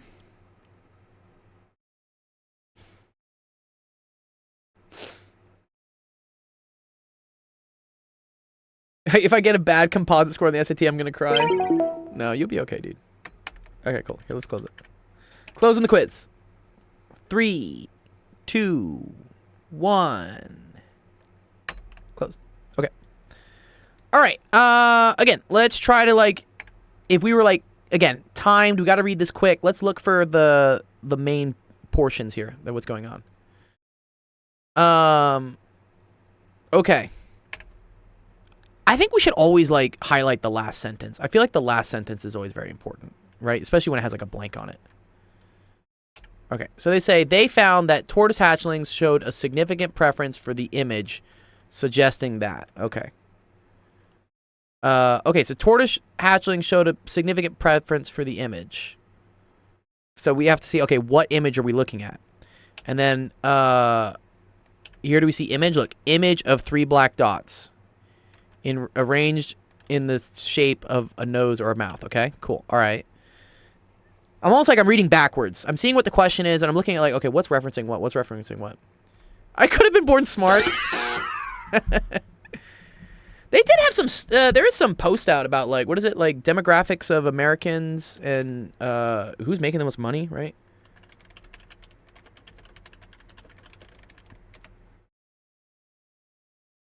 Where is it? Yeah, this one. I've seen this one before. It's actually pretty cool. Yeah, medium household, median, right? We were talking about mean, median, and mode, right? Median is great because it gets rid of the outliers. Some outliers, right, would be white people like Elon Musk making billions of dollars. That would skew whatever. But I guess he's South African, technically. But you know what I'm talking about. Bill Gates, whatever. But yeah, apparently Indian Americans have the highest median income by a lot, actually. That's pretty cool. 100K, wow. Compared to 80K. And, yeah, no surprise, the average American is pretty far down there. And then the impoverished African Americans have it the worst, right? So, yeah. You work very hard, you will be... Yeah, exactly. Yeah. Again, these are just trends. And also, there's... I'm too mixed race that I became a low median income household. There's some interesting ones here. Bangladeshi, I didn't know that was, like, even a thing. I didn't know we had that many people from Bangladesh. White Americans is there. Pakistani, Chinese, Malaysian, Japanese. Sri Lankan is very, very high up there. That's cool. I didn't know Filipinos were so high as well. Wow. I think it's because a lot of Filipinos came over to be nurses. I know 2 of my sisters are nurses, and they work with a lot of Filipinos. And they talk about how I think in the 70s or 80s, we just gave out a ton of incentives from people from the Philippines to come be nurses in the U.S. Because I think we needed them. Like we had like a shortage of nurses. And I think the Philippines was a U.S. colony at some point. I think we owned it at some point, no? Yeah, I'm not terribly great with the... Filipinos are nurses. If they are travel nurses, then damn, they're very wealthy. Yeah. Travel nurses make a ton, yeah. But yeah, that makes sense to me. Indians being really rich is probably a lot of software developers, is what I would say. You know, a lot of software engineers are probably Indian. Those people have money. Or medical doctors. Yeah, I mean, actually, all the professions that are up there. Yeah, all the. I think that's also, they talk about the degrees. Wait, do they talk about what degrees people have? Yeah, there you go. Percent of a population with a bachelor's degree. Yeah, well, it makes sense. So if you guys, if everyone ever wants to like argue with me that like education does not equal income, like look at this, bro. Like, who's the richest group in America? Who has the greatest proportion of bachelor degrees? Like, yes. Yeah, doctor, lawyer, or engineers. Yeah, exactly. Yeah. Which require at least a bachelor's degree. So that's why they make the most money. It's kind of cool. Not to say if you're not one of those groups that you can't make that much money. Again, it's all up to you. Don't let, you know, skin color, ethnicity, you know, determine your future and whatnot. You determine your own future. But there are some general trends, I would say, in probably starting conditions and culture. And I don't know, even just how like parental units work, you know. Some of those ethnic groups don't have any dads. Like single moms are like rampant. as a percentage. Correlation, causation, but hey, yeah, you're right. They are correlated. Yeah, okay. Hey, one could say a bachelor's degree is required, though, in order to become a doctor, lawyer, engineer. Yeah, professionals. Yeah, yeah. You need a bachelor's degree to become a professional.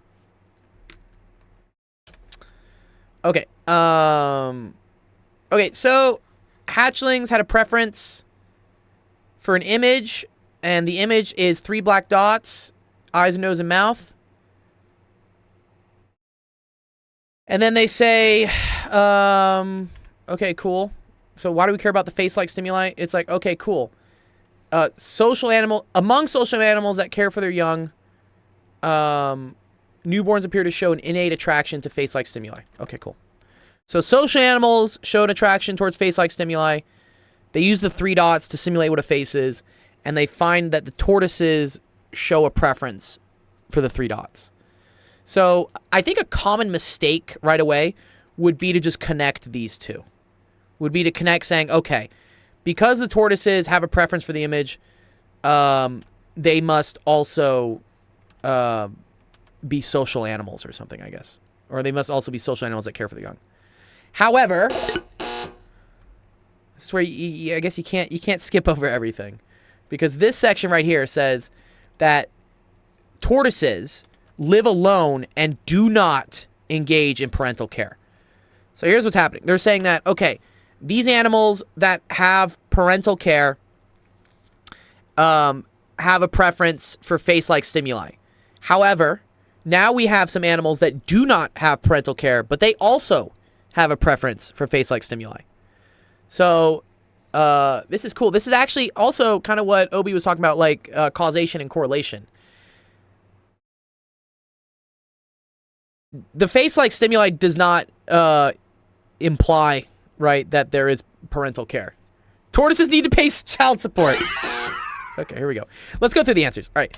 Face-like stimuli are likely perceived as harmless by newborns of social species that practice parental care, but as threatening by newborns of solitary. We didn't say anything about threatening. They said that they actually prefer them, right? So that is not right. It's not that one.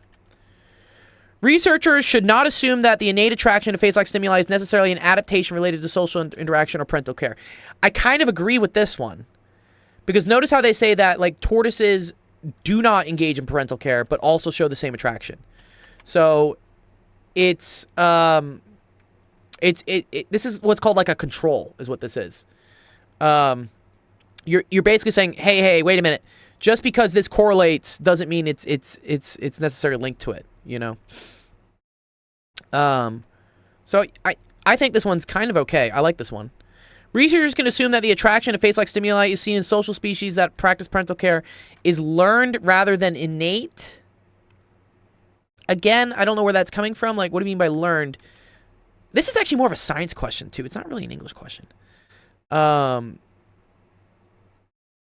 Because here's what's happening. We're showing it to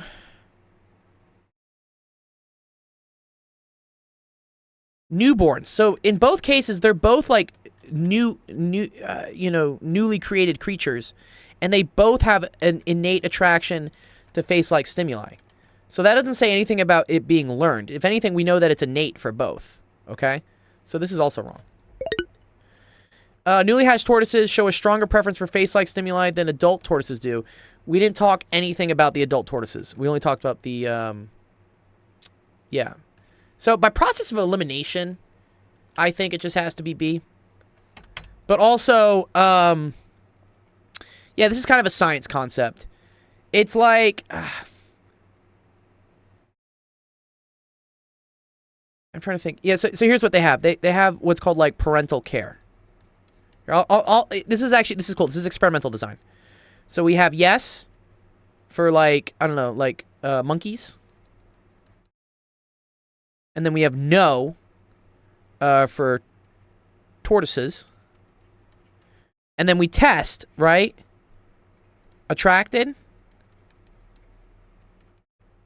to the face-like. Yeah, attracted to face-like. Right? And what we found is that, like, both of these are attracted to face-like stimuli. So whether they had parental care because they were monkeys or whether they didn't have parental care because they were tortoises, regardless, they're both attracted to the smiley faces, to the face-like stimuli. So that tends to say that, like, we need to be careful. Like, parental care probably doesn't have a big effect on whether they're attracted to face-like stimuli. So here we go. So, yeah, they should not assume that the face-like stimuli is an adaptation related to social interaction or parental care. So this attraction does not necessarily come from here. Because also when it's absent, it also happens. Yeah. So I think this answer is B. They say, yeah, answer is also B. Okay, cool. Is testing whether you're an overthinker? Yeah, which that's kind of tough, man, on this quiz. Yeah, so Laz got it first. Yeah, good job, guys. Nice.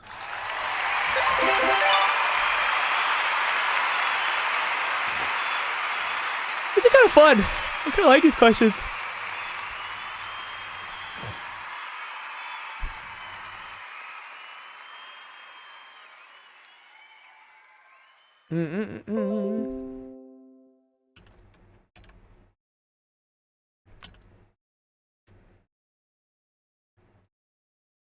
Okay.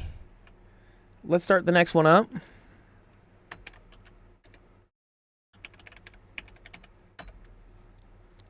Quiz is starting.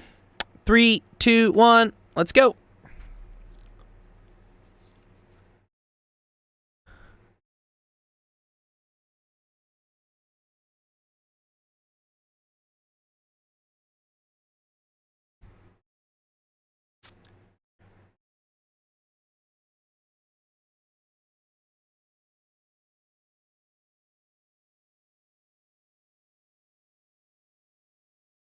Naruto? What's Naruto?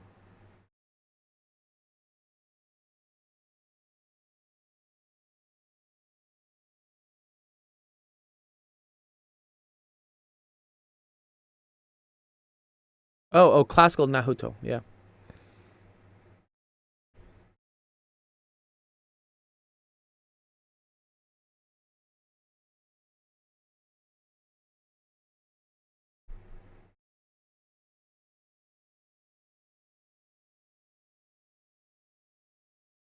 Laz thinks it's A. Mm-hmm.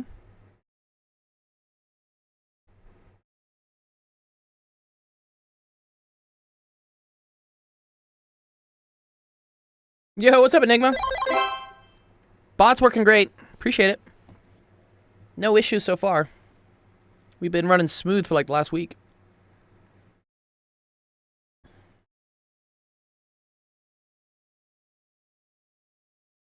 We're doing the reading and writing section of the SAT. I'm trying my hand at teaching the ELA portion. Oh, Equity says C.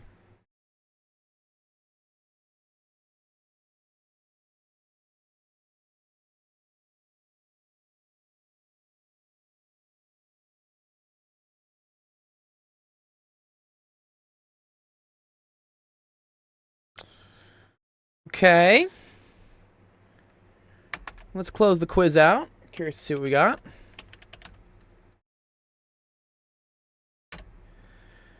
Okay. Again, let's try to do a strategy of, like, let's read the last thing first, see what's up. Okay. So it says, some scholars have concluded that. Okay, that doesn't really tell us very much, right?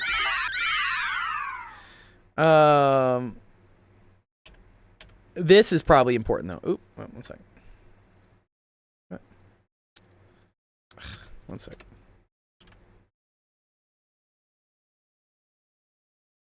There you go. Okay. This sentence beforehand, which says, nonetheless, some of the poems contain inarguable references to beliefs and customs common in Spain during this era. Okay, so that's interesting. So they're saying we have some poems that contain references to Spain. However, they were compiled in the late 1500s, which is Aztec society before the occupation of the empire of the army of Spain. So they're saying we have these poems that seem to reference things about Spain, but these poems were created before Spain even got there.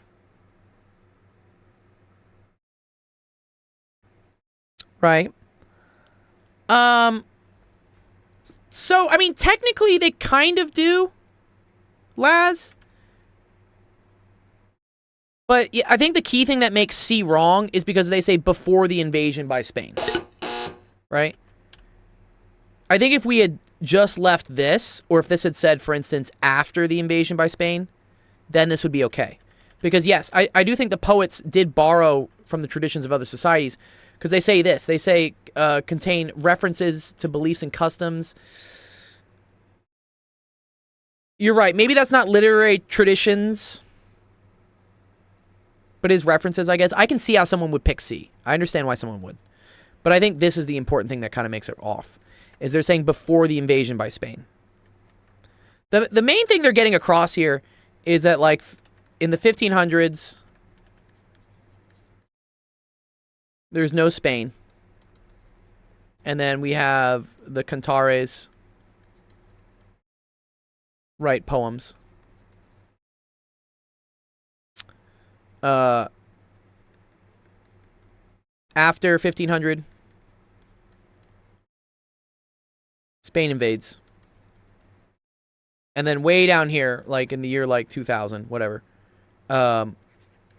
poems contain Spain stuff.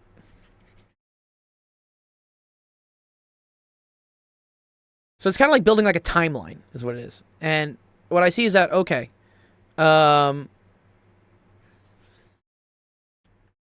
we don't know about any other societies. They don't talk about any other societies here.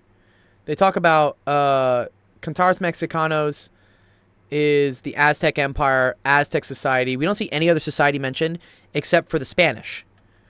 But the Spanish, they couldn't have been writing about the Spanish until they met the Spanish, which was after the invasion by Spain, right? So this one can't be right. The references to beliefs and customs in Spain should be attributed to a coincidental resemblance between the societies of Spain and the Aztec Empire. I mean, maybe. It's not terribly wrong. However, I think Spanish culture and Aztec culture were very, very different. Right? So I don't think it would be a coincidental thing. It's like if in Chinese history, they started writing about the buffalo or something, or I don't know. Let's say in Egyptian history, they start writing about going snowboarding. Like, there's no snow in, you know. Inarguable references is, oh, I like that, Laz. Okay, very good. Yeah, okay, Laz picked up a good thing here. Says inarguable references. Okay, so that means you can't attribute them to just chance. Okay, so this is also wrong. Yeah, we're doing some English. Well, one of the Femvox, one of the students asked me. Well, one of the students showed me that, you know, they get basically a perfect score on the math, but they're really hurting on the English. So I said I'd go through some of the English with them, you know, just to see what's up. And I actually am enjoying it. It's kind of fun. We are learning how to read. Yeah, okay. While its content largely predates the invasion, Mexicanos also contains editions made after the invasion. I think this has to be true. Like, right. How does the stuff mentioning Spain show up in the poems if it wasn't added after Spain invaded? So I do think this is right. Okay, although those who compiled Cantares Mexicanos were fluent in Nahuatl, they had limited knowledge of the Spanish language. Well, they must have had some knowledge of the Spanish language because there are inarguable references to beliefs and customs common in Spain. So someone must have known Spanish, right? That's the only way they could write about it. Unless the Spanish just learned Nahuatl, but I don't think they did. Nice. Yeah, okay. So I think this one's wrong too. I think the correct answer is A. Question 18, correct answer is A. Nice job. Let's see, we got it. Goes to Laz. Well done! No one cares about the knowledge of Spanish language since it's written in classical nahuatl. Yeah. Okay, cool. All right. Let's do I'll do like one or two more of these. They're kind of fun.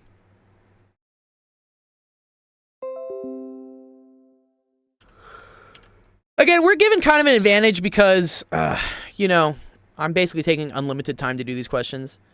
But I think it's important to show the strategy for how we solve it, and then it's up to you to practice that strategy so you can do it quickly.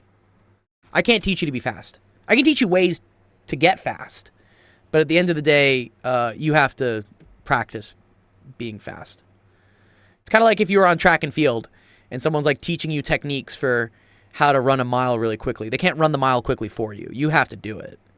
The only way to do it is to practice. But they can teach you like breathing techniques and stuff. Got to be a one pump chump for the SAT. Got to be a Minuteman. All right, here. Let's do the next one. We're going back to the monkeys. We're going to go learn about some monkeys. All right. There we go.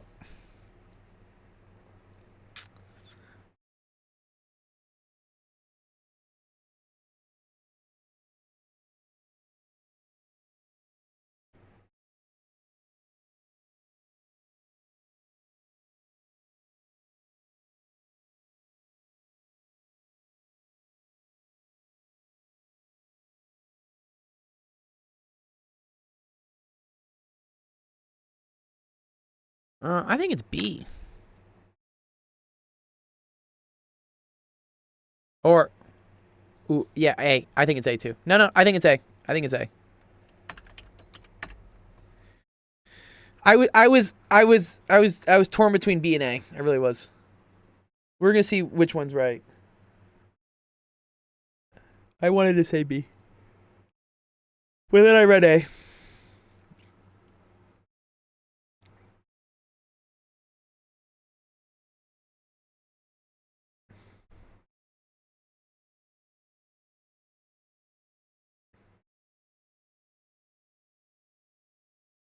Yeah, I think it's A as well. Okay, here, let's close it. Close the quiz. If you're just joining us from Twitch, and you want to participate in trying to answer questions with us, we keep a score and a tally, and if you're in our Discord, you get entered to win some big gift cards at the end of August. Okay. My day can be complete. Okay, cool. Here we go. All right, so let's go. All right. It says the results of the study, therefore. Okay, so we're talking about like an experimental study. We're trying to talk about like what the results are, right? So you should try to speed read through the first thing as much as you can, right? The thing I picked up on real quickly was that researchers neglected to control for the physical difficulty of the tasks they used to evaluate the monkeys. Okay. So this is kind of like a science thing to me, because I'm like, okay, if you fucked up on like the control group for your experiment, then you just don't know if the result you got is true or just random, or you don't know if the causation is really there. So right away they talk about like should not be taken as indicative of the cognitive abilities of any monkey species other than this. I mean, that is true. I mean, they only looked at this species of monkeys, but that's not the main problem with the experiment. It is, you know, we tend to study species that are close to each other to infer things about the others. It's why, like, we do a lot of testing on pigs and rats and even monkeys because they're close to us. And so we can kind of assume it's the same thing. Yeah, so this is not right. This is wrong.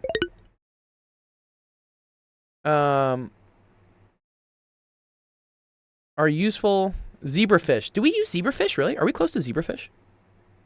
I thought zebrafish were invasive. Are useful... sorry, I'm thinking about zebra mussels. Sorry, my bad. Are useful for identifying tasks that the monkeys lack the cognitive capacity to perform, but not for identifying tasks that the monkeys can perform.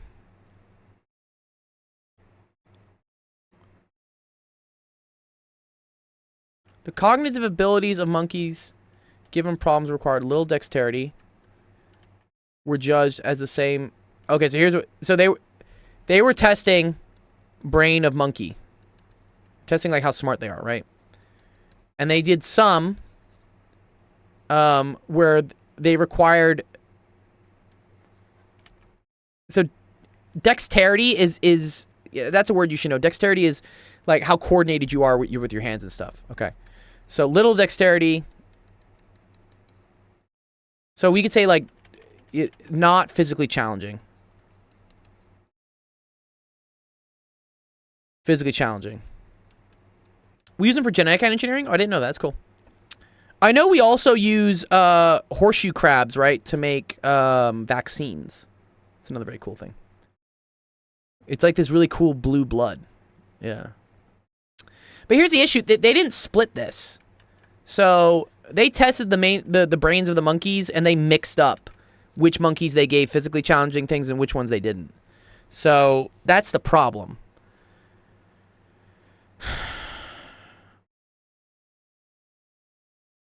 So this, I mean, that's why I jumped towards this one, because this one talked about cognitive capacity and then tasks that the monkeys can perform.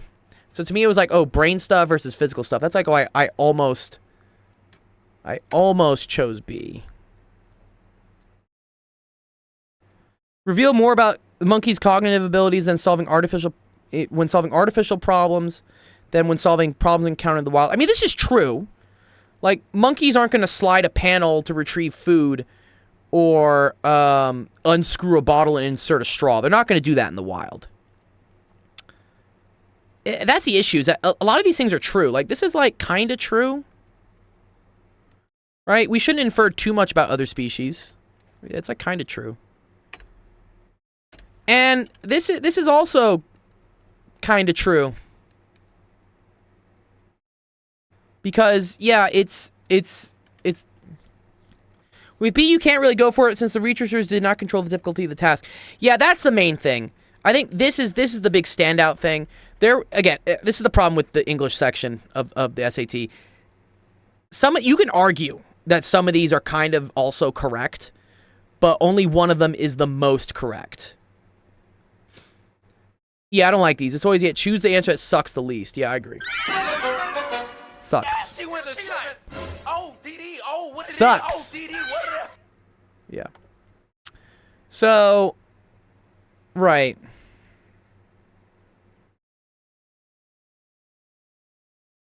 So yeah, this one like kind of sucks a lot because I don't really understand even what they're saying.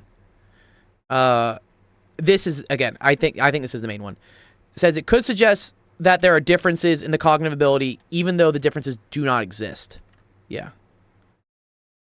So when you neglect to control for something, it means that you can find out that you can find differences between groups in your study, but they're not due to what you think they are. They could be due to other things because you didn't provide a control group. It's interesting how this is. These last couple of questions have been requiring a lot of knowledge of science. I would say they're just strictly reading and writing. There's some science aspects to this, but yeah.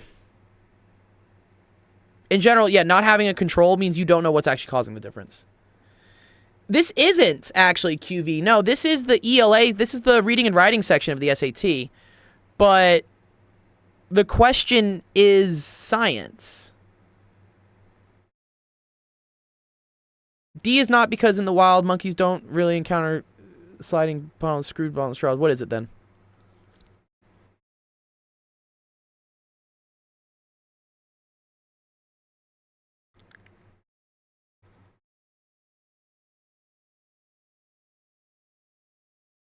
Yeah, I agree. Yeah, I agree. It's A. Yeah. The main thing you should get here is that, like, you know, if you fuck up the control in a scientific experiment, then you can conclude that there are differences, even though there are not differences. The beautiful example of this is like the placebo effect, right? Someone, you know, could have cancer, right? And I could give them, you know, a fake pill. Or I could give them, you know, I don't know, real pills. This would be my control group. This is my group that is the control. If I don't have a control group, then I don't know if the pill is causing them to be, like, cured or not cured. Or if it's just random stuff that's going to happen regardless. There are two ends for these questions. You can understand the science, or you can understand what's written and how it applies strictly logically within the English sentences given. Okay, interesting, Obi. Yeah, I'm tending to come at it from a science aspect, I guess.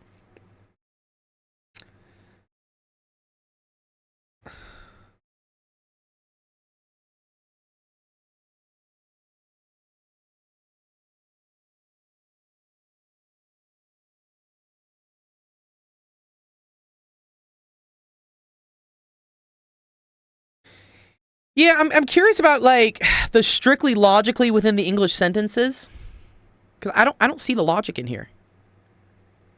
If only placebo pills work every time, I didn't have to be sick for a week. You'd be surprised, dude. Placebo effect is actually quite strong. Should be able to follow the logic of what's actually said. Interesting. I don't know if I would. If I had, like, no science knowledge, Obi. Excuse me. I don't know if I would have gotten this. I mean, I know that a control. I feel like you have to know some science to know what neglecting to control for the physical difficulty of the tasks is. I feel like you have to know what a control group is. Because in English, control just, you know, to control just means to manage. But in science, a control group is, you know, a group that's given a placebo effect. Or placebo, so that you can see if it's a placebo effect. Yeah, it's a tricky question. Oh, Penn Center's starting a stream soon. Here, let's go raid him. All right, cool. Anyways, good job. Answer there was A. FemFox did get the correct answer. Weren't control groups taught in, like, 3rd or 4th grade? I don't know, maybe. I can't remember what I was taught in 3rd or 4th grade. I think I just, like, played with Legos.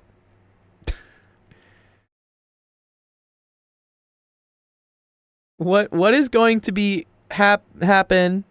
What is going to happen to you? Be fit and tell it around you this. What? Uller, what are you saying, dog? English, please. In theory. Okay, cool. All right, here, let's close off the stream. All right, thank you everyone for coming to Office Hours.